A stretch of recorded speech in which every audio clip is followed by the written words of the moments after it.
So today is Freedom Day. We're supposed to be celebrating 32 years of the Rainbow Nation. But if you look at the state of things right now, the political state of the world right now, are we actually free?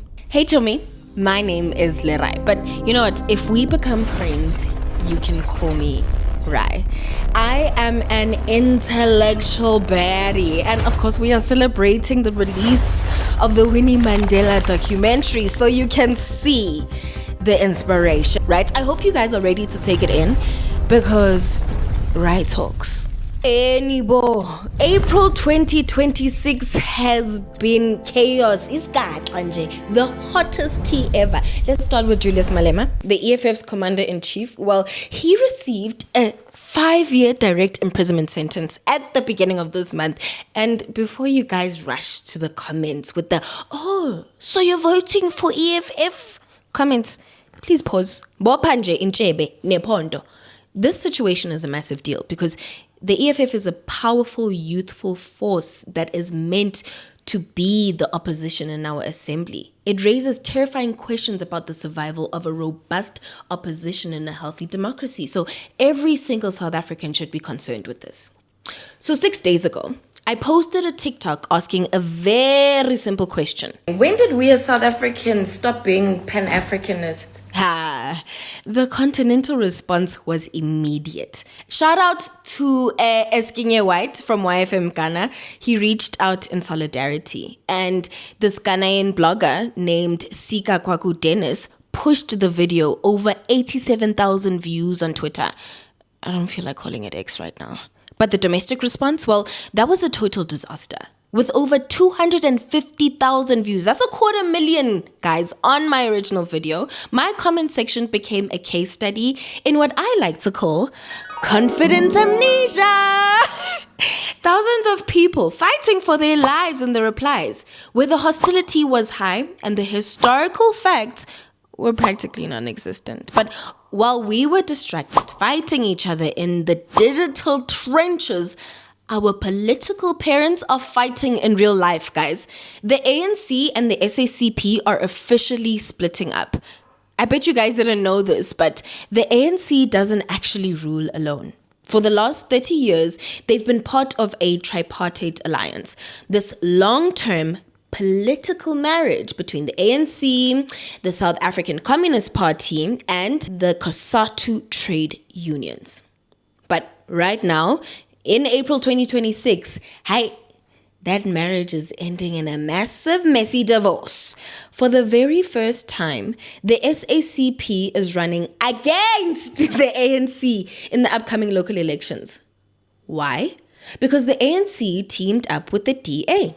The SACP called it a toxic polygamous marriage, and they feel like the ANC has completely sold out the working class to big money. In fact, Ufigile Mbalula just issued a strict 10-day ultimatum to SACP members. Ute, pick a side right now or you guys are out. So while we are watching our political parents literally shatter their 30-year alliance, I am simultaneously fighting for my life in the TikTok comments against people arguing that African foreigners are just here to steal jobs. Looking at those comments and those headlines, I realized something crazy.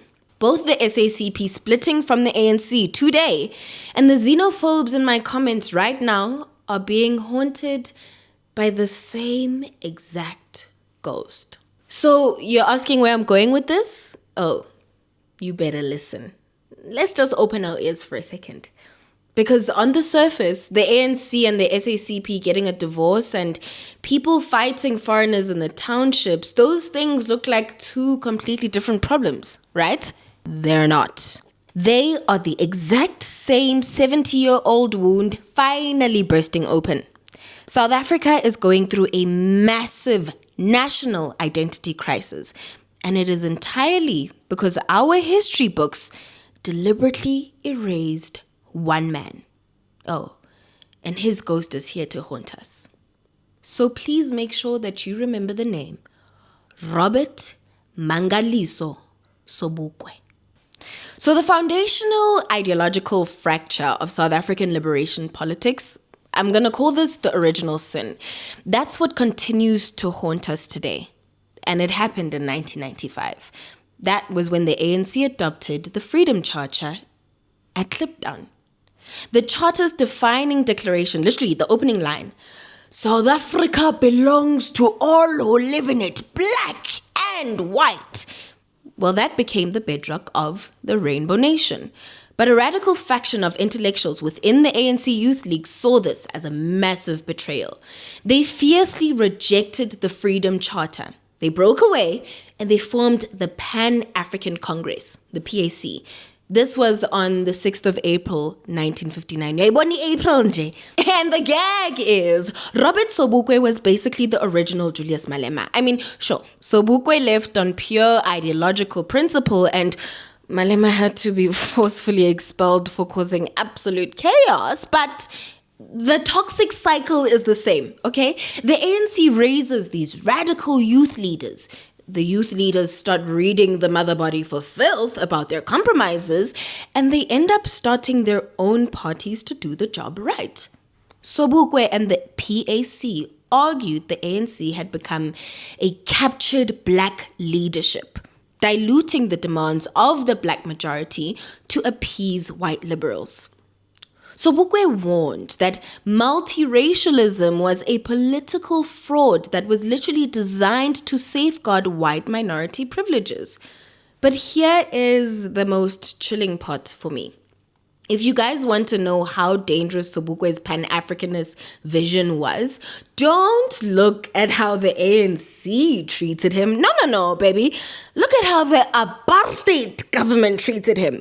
Because while the ANC dismissed the Africanists as immature, the Apartheid regime, they recognized Sobukwe as their ultimate existential threat. After Sobukwe led the 1960 anti-pass campaigns resulting in the Sharpeville massacre, you guys remember that, right? He got a 3-year sentence. But as his release date approached in 1963, the white minority government panicked. They rushed a special law through Parliament empowering the Minister of Justice to indefinitely detain any political prisoner who had completed their sentence. This became universally known as the Sobukwe Clause, because Robert Sobukwe was the only person in South African history against whom this clause was used. So he was spirited away to Robben Island and he was kept in this strict solitary confinement for 6 years. And when asked why Sobukwe couldn't just be placed under house arrest like the ANC president Albert Luthuli, the Minister of Justice at the time, he said, compared to Sobukwe, Luthuli is a lightweight. The apartheid regime locked Sobukwe in a cage because they understood what he was preaching. Instead of patriotism confined by colonial borders, Sobukwe championed uncompromising Pan-Africanism. He rejected South African exceptionalism. He believed our struggles were identical from Cape to Cairo.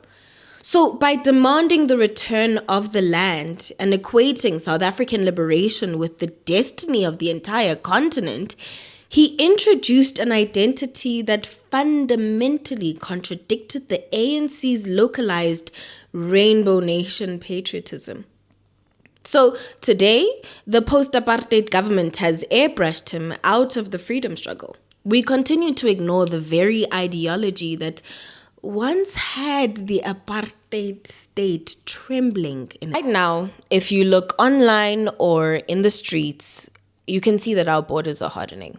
A very specific argument keeps coming up in my comment section.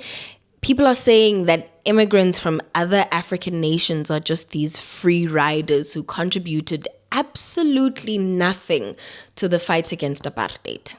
I'm getting these types of comments. Now, I need to stress just how dangerous and disrespectful these types of comments are. And here's why. This kind of view relies on a highly selective deeply disrespectful historical narrative. It assumes that South African exiles just waited out the clock in quiet, passive refugee camps across the border, while domestic protests and the Western sanctions, they slowly did all of the work and the heavy lifting. That is a historical fabrication, because the reality was far more militant. And to understand all of those years, we need to look past the protests in London and NYC. We have to ask what it really cost the rest of the continent to host our liberation.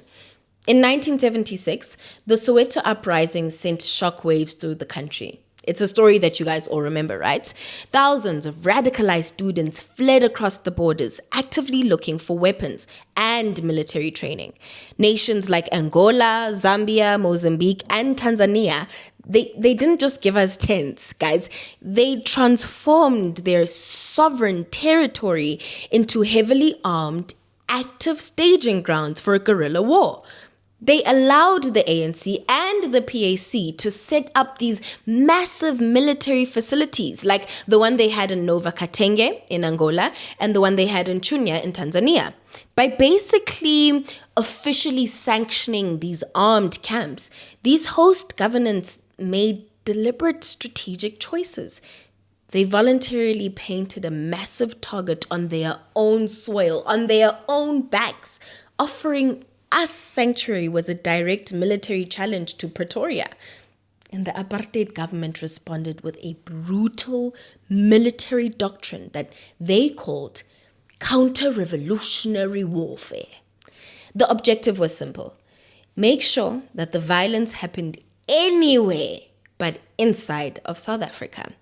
Now, let's look at the actual data that was compiled by the Truth and Reconciliation Commission and Commonwealth reports.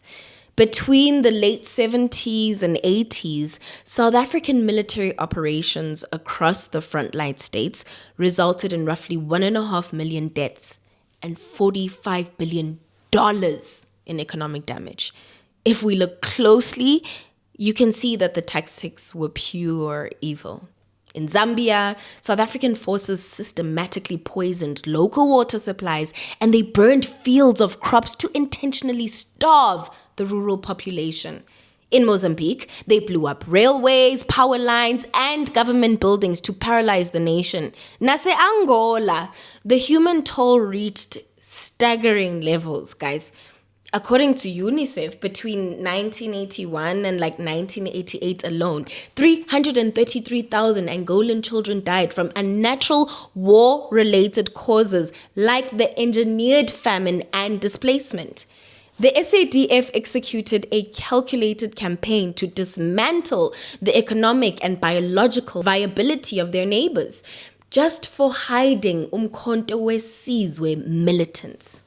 So let's kill the myth that the Western sanctions alone brought down the regime. This regional war culminated in the late 1980s at a town in southeastern Angola called Quito Canevale. I needed to remember that name. When South African armored columns advanced on that town, they were met by a massive multinational, multiracial coalition. Angolan forces fought side by side with thousands of Cuban troops and Soviet military advisors. It was a grueling, bloody stalemate. But for the very first time, the South African apartheid military found itself completely halted. The myth of white SADF instability, or rather invincibility, was shattered.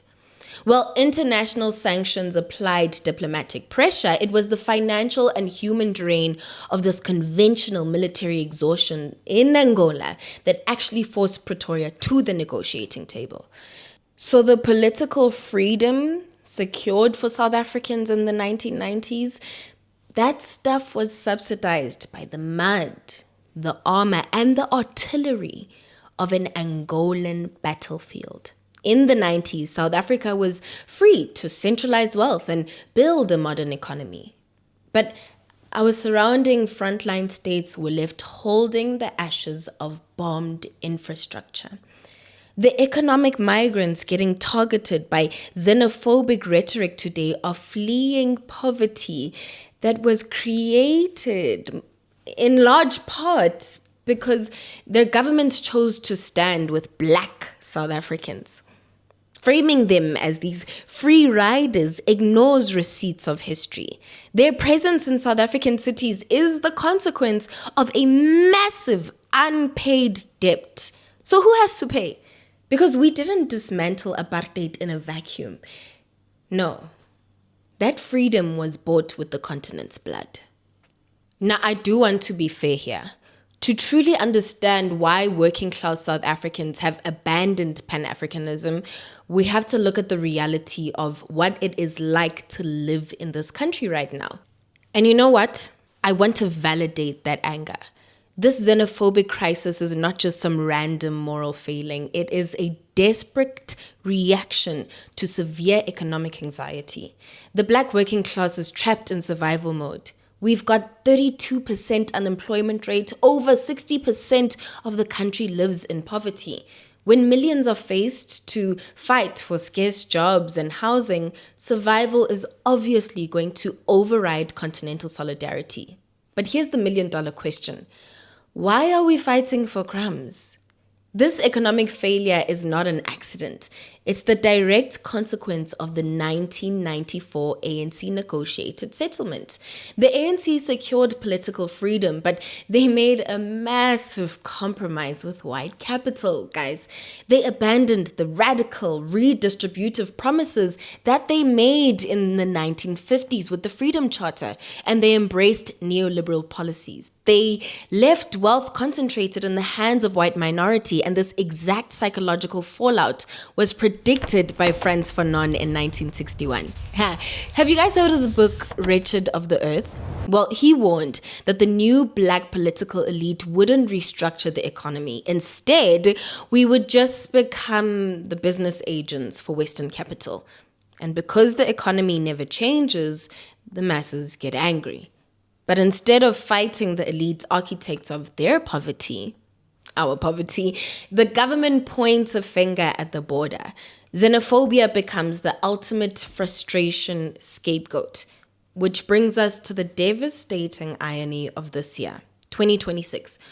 Sobukwe insisted that without an uncompromising demand for the return of the land and the overthrow of the economic supremacy, the African masses would be destroyed.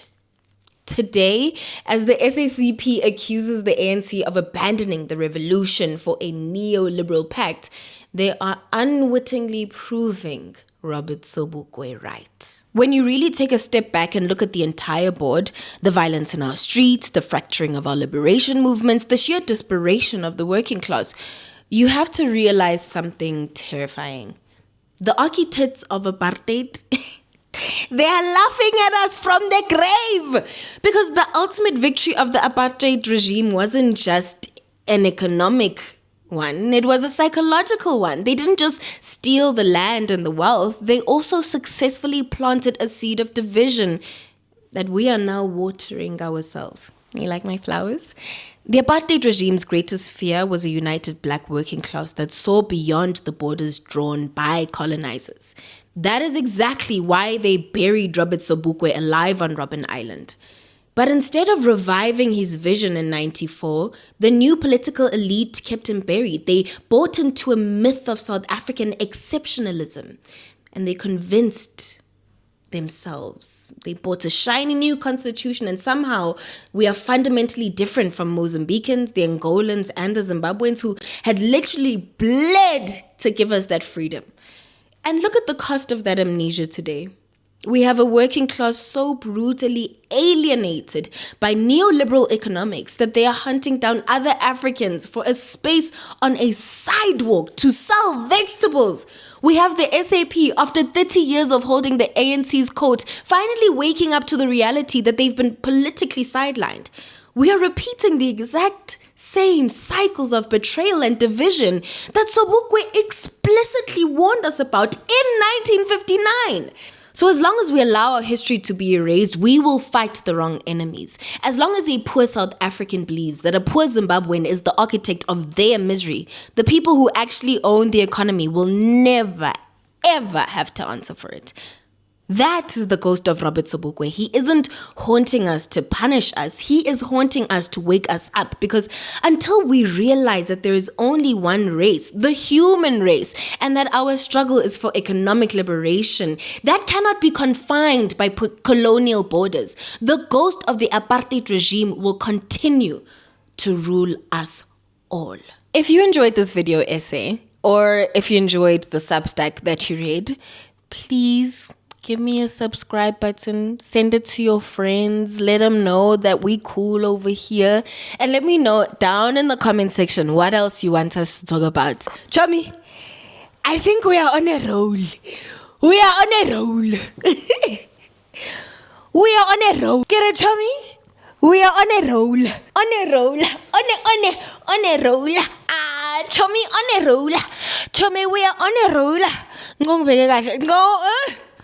Chomi, if you enjoyed this work, just know Uguti, I pre-produced this, I shot this by myself at home, and I edited by myself, okay? My work is literally SAFTA award winning. I'm holding it over here. So just support me, because, sing is please support me, please.